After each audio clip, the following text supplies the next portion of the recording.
Welcome to Educate, Inform, and Challenge. My name is Teresa MacLennan. I'm Executive Director of the Women and Children's Shelter of Barrie. We're so glad that you, our community, have come alongside us and joined us today. As you know, the focus of our show is to talk about the lives and experiences of women. We talk about gender-based violence, human trafficking. We also talk about women in leadership and their career path that they've taken, women in politics and policing. And we also have conversations with men about how do men use their voice to end violence against women as well. And so, again, so thankful that you've joined us here today. Before we begin, we do want to recognize and thank our Indigenous community. Thank you for allowing us to have these conversations on these traditional lands. We want to strive and work to be allies and partners. And we really do recognize your contributions and the leadership that you provide for all of us. So thank you so much. So today I am really honored to talk to my guest and friend, Mandy Webster. And many of you may or may not know this, but Mandy was the previous Rogers producer for our show, Educate, Inform, and Challenge. Mandy and I started this together, and she mentored me and coached me, and I continue to receive great coaching and mentoring from my current producer, Steve. And so Mandy and I go back quite a long ways, even before this show, because Mandy would come to the shelter and she'd do stories about us, and she'd really try to highlight the work that we were doing. So quite a strong, long connection between Mandy and ourselves and me personally here at the shelter. So happy to have you, Mandy. Welcome, welcome. So great to see you. Thank you. Thank you. I'm honored and privileged to be on the other side of the screen this time, Teresa. Yeah, that's right, because you would always kind of be in the backdrop as Steve, our Rogers producer now, is just making sure everything is going smoothly, right? So it is nice to have you in the front of the camera, right? And it's just great to see you. So we're going to just start to jump right in here about your life and your career, right? So, because you've done many, many things, you wore many, many hats, and your career just continues to evolve and grow and become something more incredible each time, right? Do you want to talk to us about that kind of career path of multiple things that you have done over your career? Sure. And I think it's kind of funny. You don't think your career is as elaborate as it is until someone asks you this question. And I actually, when I got your questions, I had to think, well, what have I really done? I've only had maybe 3 main jobs. But then you think back further and further and you're like, no, I have done a lot. My resume is actually kind of full. So it's fun to think about what I've done in the past and where I am now. So I'll go back a little bit to, I think, what you think you're going to be when you're little. And I think everyone goes through that list of, I want to be a police officer. I want to be a firefighter. Mine was, I want to be a chef, which was crazy because I hate cooking now. So that wouldn't have worked out. Yeah, that wouldn't have worked out at all. Yeah. But then when I really got set into it, I wanted to be a sports broadcaster. I think I was really heavy into volleyball. That was the main part of my life. I played competitively. I was on scholarship in college for it. And with that, I explored schools that had a broadcasting program. So I ended up going to Niagara College for broadcasting, radio, TV, and presentation. And I was just so set on being that sports broadcaster. And I think then I realized the only sport I really cared about was volleyball. And there's not a huge niche for that in the world of sports broadcasting right now, maybe one day. So I quickly realized, no, I don't want to just do sports. So broadened my horizons, started dabbling into news. And of course, that was one of our main teaching aspects. And from there, I kind of thought, oh, do I want to be a motivational speaker? I always loved public speaking. I was the weirdo in elementary school that thrived when you had to do those speeches that you memorized on cue cards. So I think that obviously helped in my career choice. So I did a co-op in grade 12, and that solidified that I was definitely going into that for school. Loved it. And that was at Rogers, actually. So I was, 17 when I did that co-op. And I got when you do a co-op with Rogers, one of the big things that you start off with is the Colts games, and you're behind the scenes or you're even in front of the camera. So that was a huge taste and push towards where I wanted to go. And then I went away to school for 3 years. And then in your third year, you have to do an internship somewhere. So I actually went back to Rogers now that I had the experience, the know-how. And they took me back as an intern, and they gave me so much freedom. It was incredible. I was doing news stories, and I was getting mentored by an incredible person there. And it just pushed me even further that that's what I wanted to do. So it just worked out that I went through the process: co-op, intern, then part-time, full-time. And I was with Rogers for 8 years, started out as a reporter, and then went to producer. And as the producer role, as Steve knows, you do videography, editing, lighting, audio, you do everything. You get a taste of all the worlds. So I was there for a long time. So that was the first big chunk of my career. And then from Rogers, you went to... Yes, I wanted to go into communications. It's always been my strong suit. Again, I was the strange kid who loved to public speak. I love emceeing events. I love hosting things. So I wanted to go into communications. So I ended up at Matthew's House Hospice doing communications and marketing. And it was fantastic. I was only there for a short time because I was pregnant and had my daughter shortly after. And then when I came back to work, an opportunity was presented to me to go back and be a videographer. And I never thought at a different workplace, and I never thought I'd go back to being a full-time videographer. But I did. And now I'm with the OPP as videographer for Ontario. And it is so much fun. I'm having a blast. I think it is just to kind of circle back to the Rogers experience that you had, as a 17-year-old.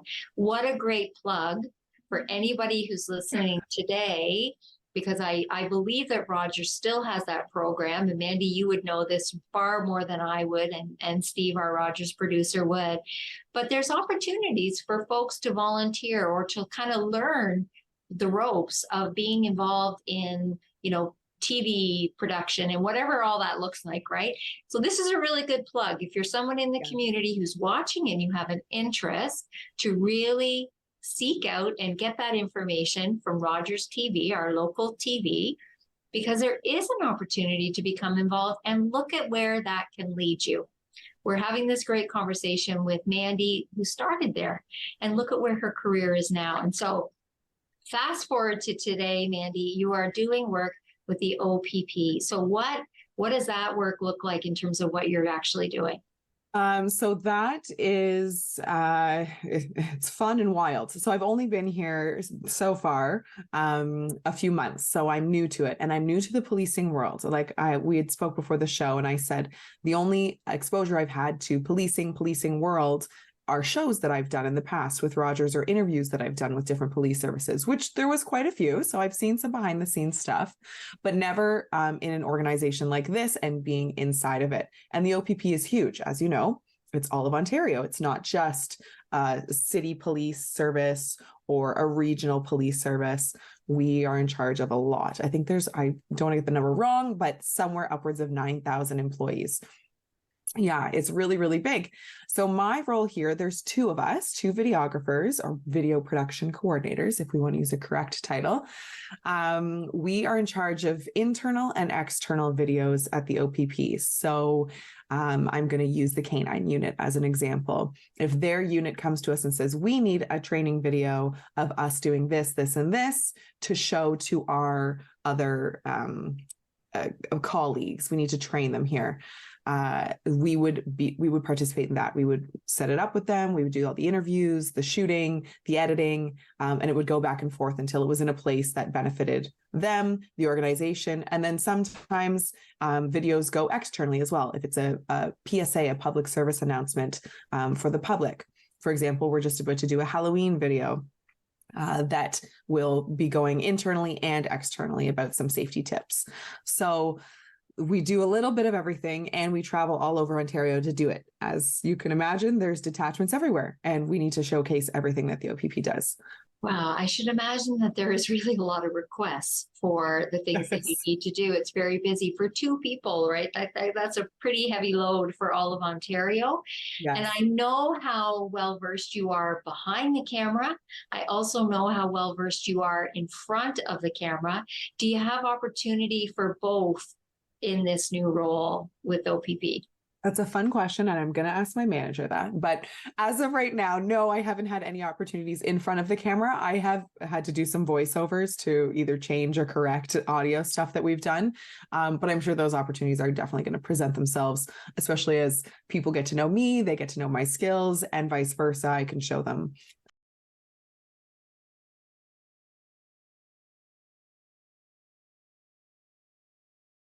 But I am excited to explore all of that. Yeah, for Yeah. sure. And you and I were talking kind of before we hit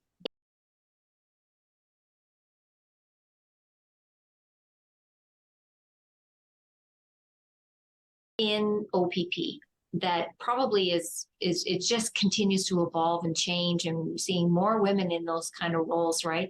What would you like to say about that in terms of that representation now? Yeah, I'm just gonna back up to I think when my career first started, because Yeah. the women in TV and broadcasting and news, specifically videographers, is pretty slim, or it was. I want to say that.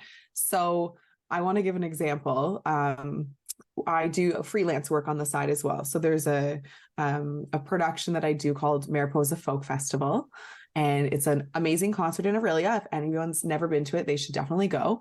And a girlfriend of mine who also worked at Rogers, and she's a videographer, we get hired for this gig together, and we are the main camera operators. So the jumbotrons that are beside the stage, that's what we are filming. So there's two of us. We're up on risers. We're very noticeable at the big white tent in the middle. And we're dressed in black, because you have to be in your all blacks to film. But we're the main videographers for the concert, which is pretty abnormal to see an almost all female crew. This year we had a gentleman come up to us, an older gentleman, and he was staring at me, and he kept looking at me, and I couldn't stop what I was doing because we were in the middle of a set, but it stopped. And I look over, I said, "Hi, can I help you?" He goes, "What are you doing? Are you a go-go dancer? What are you doing here?" And luckily my partner at the time was with me, and she just looks at him and she goes, "Man, it is 2023. We are camera operators." I love it. It was a really fun example of, I think, an old school mentality of what the industry used to be viewed as, but now it's becoming more widely accepted. But we do love to brag when we have an all-female crew. I think it is amazing, right? And so, you know what? I think that was a really good place for us to take a pause as we head into a very, very short break, right? But I love that story, because you know what else I think? It is so good for us as women to have some humor to these situations, taken from where some things are coming from, in terms of the offense meter. We do have to move with where people are at, right? And build knowledge and build acceptance and nudge people. Like you say, it's 2023, right? Come on. And so I think that is just a great representation of that, where some people can be in their journey of understanding the new roles of women and what that looks like, right? And how can we just maybe have some fun sometimes when it's okay to do that, and nudge people in the right direction. So anyway, we're going to dive back in. We're going to continue this great conversation with Mandy just about her journey. We're going to dive into the roles of women that typically have been held by men, and just how she has approached any kind of barriers, both within herself and external to her, and how she's moved through those things. So please, community, stay with us. We're going to continue this great conversation with Mandy, and we will be right back.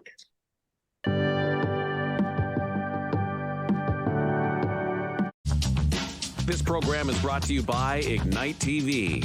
Now you're in command. Visit Rogers.com for more details.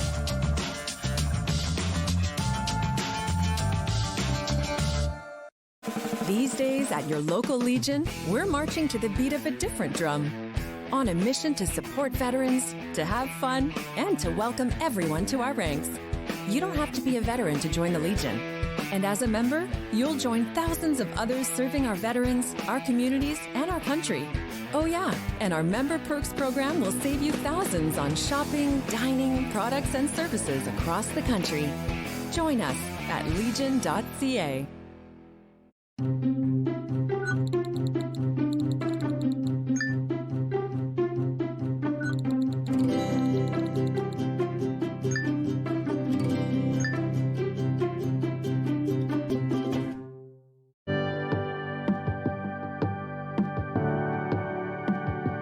Welcome back to Educate, Inform, and Challenge. We're having a great discussion with my friend Mandy. We're just talking about her career path and, some of the challenges that she's experienced. There's some humorous, commentary about the thinking that some people can still hold about the roles of women and in the workplace, right? So welcome back, Mandy. And we're just going to dive right back in. And I know that you've talked about your career and what that path has looked like, the multiple positions that you've held, but I don't think that that's the full gamut. Like I know that you wear other hats in the community. Can you just talk to us a little bit about those?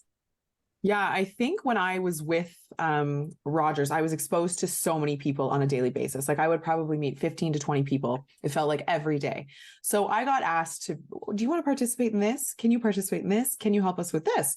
Of course, I can't say yes to everything, but I did fortunately get to say yes to a few things. So I've been lucky enough to be on a few boards as a board of directors or a board member. And I'm currently on the Sir Frederick Banting Legacy Foundation, which is near and dear to my heart because I'm a type 1 diabetic and he was the creator of insulin, or one of. And then another board I'm a part of is I'm the vice president of the Barrie Women's Volleyball League, which is just a local league for people like me who are trying to relive our glory days. And we play volleyball together every Tuesday with a large group of women. So I've been able to have my careers that pay me. And then I've been able to do this volunteer work that's amazing in the community too. So I've been exposed to a bunch of different areas, which has been really, really cool. And I love that you also give back to your community through your participation in boards. And I'm thrilled that I have an incredible board that is 80% women that I get to work with, right? And it's an honor to work with them, right? So thinking back to the multiple hats that you wear, your career path, right? You've been in positions that maybe previously were more position that men would have, right? How have you seen that change over your career in terms of the roles of women now? Yeah, it's a big question. And I think I have seen probably not as much change just because I'm quite a bit younger.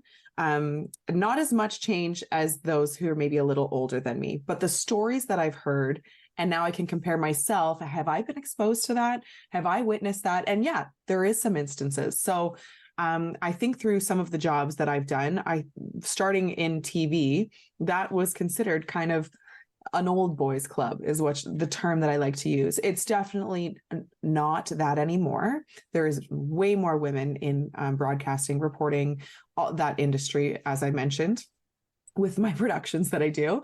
But I remember encountering some things and you just weren't respected quite as much. If you ever had to go to a big media event where all the cameras are crashing in and you have to stick microphones in everyone's faces.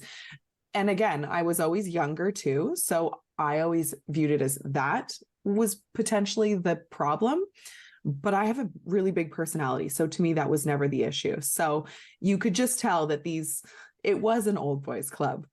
But I think the personalities that are in the industry now, you have to be a tough-skinned personality in that industry. So it is evolving for sure. And I really saw some positive things when I was there.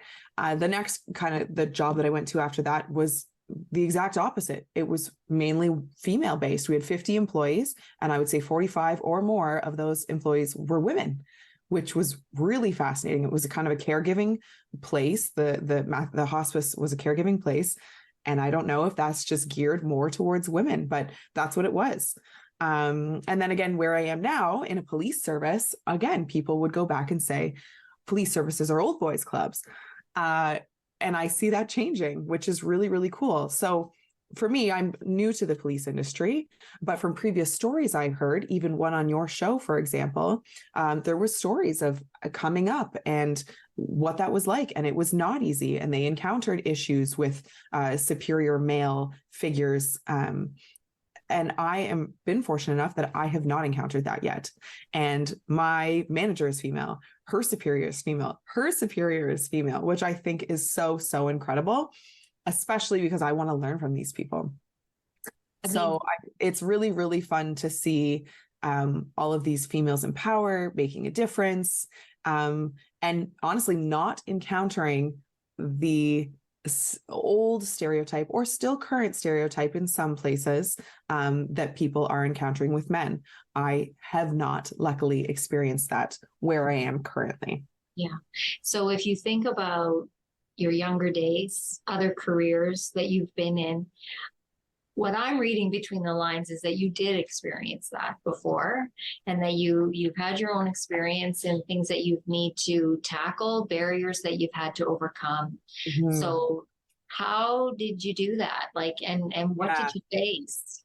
So there's two examples that stand out to me where it was evident, and whether it's because I was female and younger, I think those both played a factor.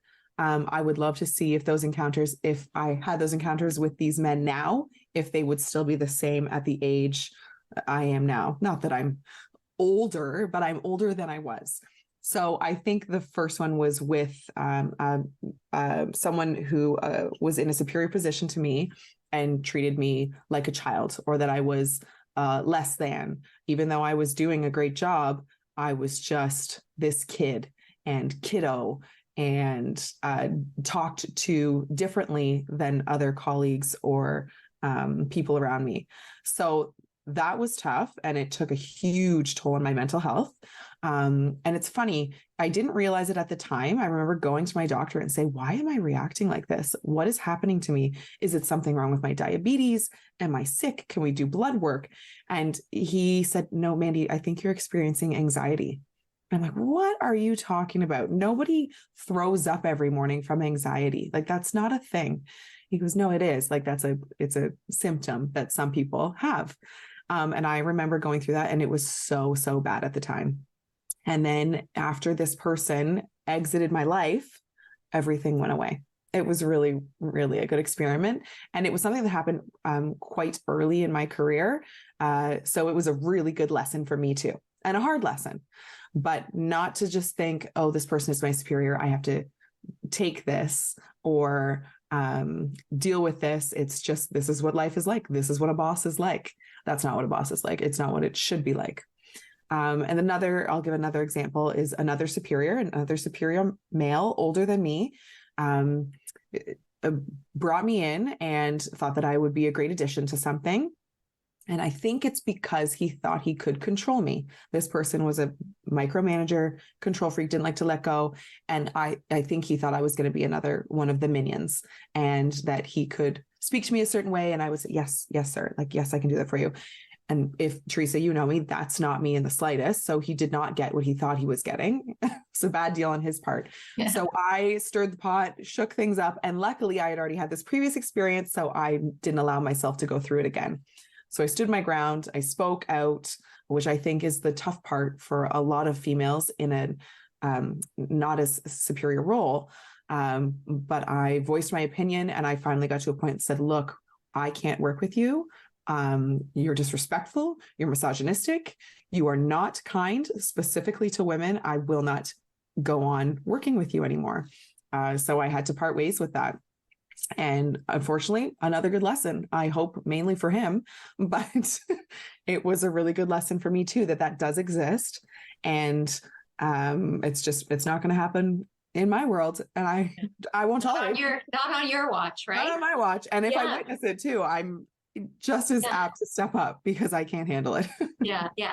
And I think about so many young women coming into the workforce where those things unfortunately still do happen. Totally. Thankfully, there are good human resources, human rights, Employment Standards Act policies and guidelines, hopefully, in agencies and businesses that don't allow those things to continue. Is there still always going to be bad people that try to do stupid things? 100%. Sure. And women, young girls especially, but we take a risk, like using our voice like you did, right? And saying, no, this is not acceptable, right? Because we do know that women still will lose their jobs. They're paid less than men. Like those things still occur, right? But thankfully, there is some good employment standards, human rights things that can put some protections in for women, but it can still be a very risky thing to use your voice. And I think about the example you gave of, being a young woman in the workforce and trying to stand up to somebody who's your superior, who sometimes can make or break your career. Fully.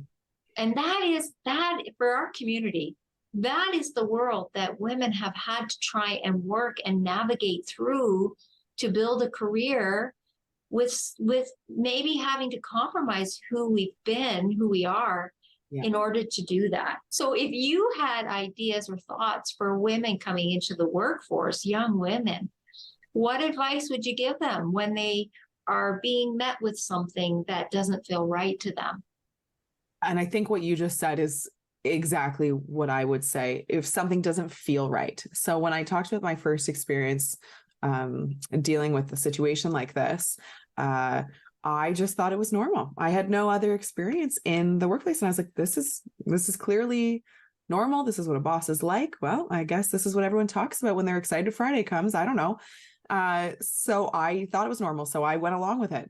Then when I got out of it, I realized, oh my gosh, that's not normal. So I think that's what I would go back to. Your gut instinct. If it doesn't feel normal, if it doesn't feel right, it's definitely not. And then it comes the speak up part. And if you feel that you can't speak up for yourself, I know this is so cliche, go to someone who will advocate for you, because there is someone. And people are always saying, oh, I don't want to go to HR. Like it's compromised. They will talk. Everyone talks and it gets out. Then maybe that's not your advocate. Maybe it's another colleague who's the same level as you. Maybe it's someone outside the workforce or outside your job. But there's always someone who will stand up and advocate for you, even if you can't. So if it feels not right, it is not right. Trust that and then move forward with it. If you can't speak for yourself, tell someone else and please ask them to advocate for you. Trust your spidey senses, right? Yes, yeah. I think, yeah. And again, we all have different personalities. I have a big, loud personality. It's gotten me in trouble sometimes, but it has also helped open up doors for me and others to say, yeah, you're right. Like why am I doing that? That's not right. Or that's not okay. So to the other piece of it, because I think that is great advice, right? Trust your spidey instincts and the little hairs on your neck get up. Something doesn't feel right, right? Don't walk through that door. So to the same vein though, so a young woman in her career path who's thinking, you know what, maybe I want to be the next Mandy Webster, right? What would you tell her, encouraging words that's going to get her to that place? I'd say be yourself, be loud, and be proud of who you are and what you can do. You do have something to offer. And that's always what I would tell myself. You are equally as smart. You can do the same things as everyone else, and just push forward with that. If you feel that passion, someone else is going to recognize that passion. Thank you, Mandy. Thank you, our community, for being here. Take care of yourself and take care of each other. Okay, bye-bye.